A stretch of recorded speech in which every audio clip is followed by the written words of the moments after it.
What are you doing? What are you doing? Sit down, Dad.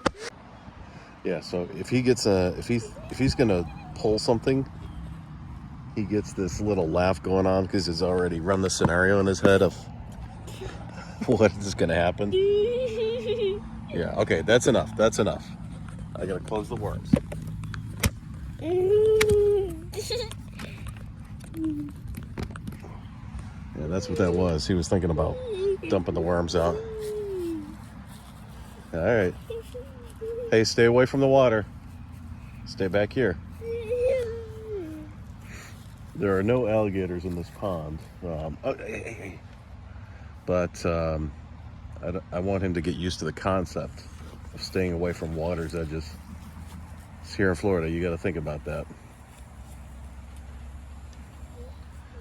It's the only state I know of that has a law specifically allowing you to carry a gun, open carry, licensed to carry or not, while fishing. And it's because of the alligators.